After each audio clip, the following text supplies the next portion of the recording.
Here at The Listening Post, we sometimes take you behind a certain kind of story and examine the process that leads to that item making it onto the news agenda. Newscasts and newspapers frequently report on humanitarian crises, whether it's an earthquake, a tsunami, an epidemic, famine, or refugee fallout from a country at war. Telling stories of human suffering is an important part of the job, but reporters need help to do that. And more often, you'll find that NGOs, non-governmental organizations, play a central role in that process. The growth of the NGO factor is partly due to shrinking budgets for international coverage. News outlets just don't have as many people and as much money to send them far afield. Technology plays a role too, and the communication skills that NGOs have honed in order to raise public awareness or for fundraising have morphed to the point that NGOs now provide news footage and sometimes even slick packaged reports that they produce in-house. It looks just like a news story, but considering the source, is it really? The Listening Post's Will Yong now on the symbiotic and some would say complicated relationship that exists between news organizations and NGOs.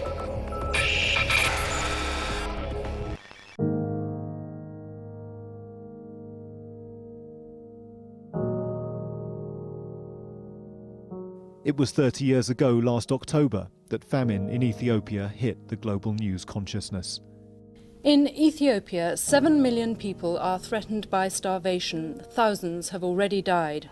Cameraman Mo Amin captured footage that was beamed across hundreds of news networks worldwide.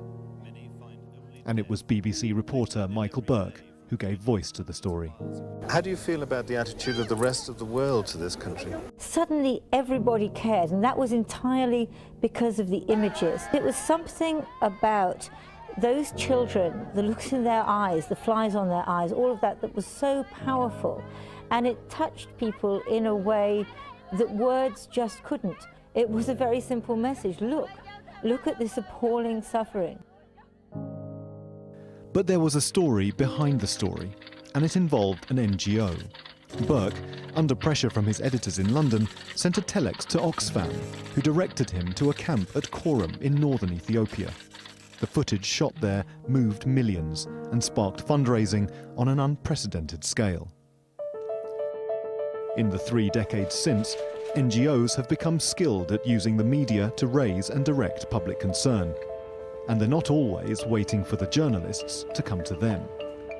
So my role is really to work with researchers to help connect them to journalists, to help journalists understand what the story is, to help them figure out how to get the story, and to encourage them wherever possible to cover the human rights abuses that we're trying to publicize.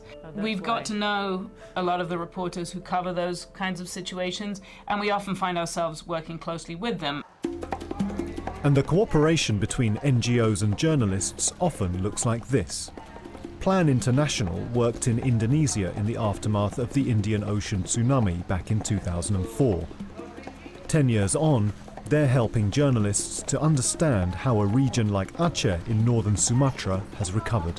What we'll often do is we'll try to get journalists into an area that's been affected by an emergency. We'll also try to get them materials. These can range from photographs, video materials, case studies, and interviews so that they can use them as they see fit and help us to get the story out. And aid agencies are much more savvy about that now than they were 20 or 30 years ago. When there is a big disaster that hits the news, we're not going out to journalists, they're coming to us. Let's speak to Hayden Halbosson in Amman in Jordan. He's the emergency communication manager with the charity Save the Children. They are wanting information on what's happening.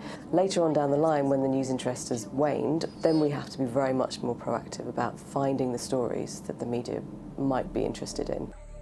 In the case of Ebola, the global health NGO Doctors Without Borders was raising the alarm for months before the outbreak was declared an emergency.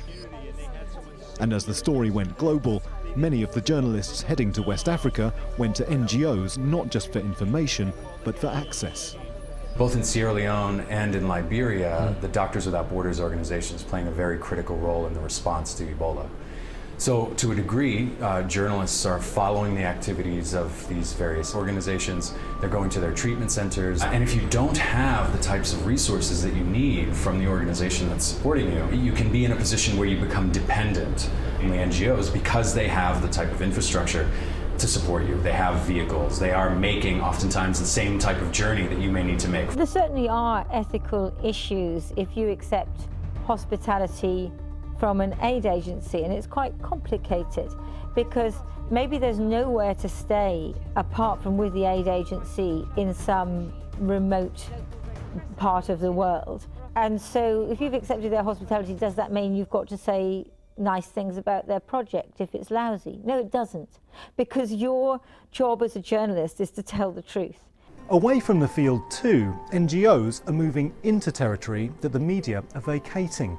With news budgets shrinking and fewer foreign correspondents to bear witness, NGOs are filling the vacuum with their own content, whether it's raw footage, interviews with locals, or fully produced packages complete with voiceover like this one that could easily be mistaken for a news report. Husbands and their families pay a bride price or dowry in exchange for the girls. Over the past decade, I would say we've really started to use photography and video much more extensively.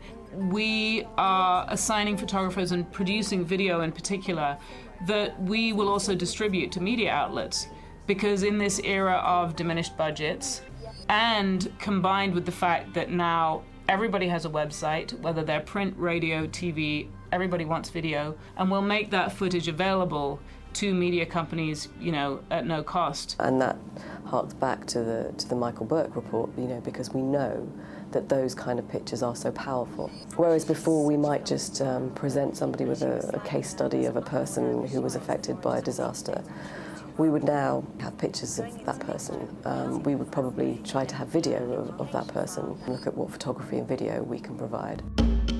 But if NGOs are telling the stories of crises that are their job to raise awareness about, and sometimes also raise money for, it begs the question: when an NGO points the camera and not a journalist, do audiences get the whole picture? I think it's great if NGOs provide information on what they're doing, but it is not the same thing as a journalist on the ground reporting what she or he sees with her own eyes. It's a completely different thing. It may be very important, it may be very informative, but it's always from an aid agency point of view. You certainly see that the different organizations that you interact with, of course, have their specific focus. And that can be very helpful so long as you maintain distance required to see the other dimensions of the story. These organizations are not in the media business, of course, and our job is quite different than theirs. So I think it's really essential that we maintain our independence and try to be vigilant about buying into any particular narrative that's presented by a specific organization. The collaboration between journalists and NGOs is a complex partnership that, as news organizations try to do more with less, is growing more important. The BBC was not the first news organization to call an NGO for help.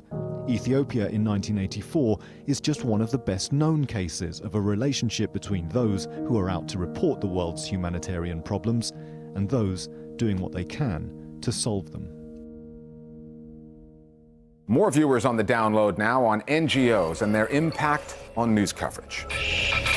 What is potentially concerning about the increasing trend of international journalists being embedded with the INGOs is that, in all likelihood, in many cases, the same resources which are directed at working with local media and communication with the communities are also the resources that get directed at chaperoning and handling the international journalists. So my main worry will be that we would see a backslide in the progress that has been made in getting life-saving information out to communities affected by disasters. From my own experiences working with NGOs as a freelance journalist, I found that they can facilitate access to difficult terrains and provide useful case studies and research based on detailed local knowledge, which can be useful when under time and budget constraints.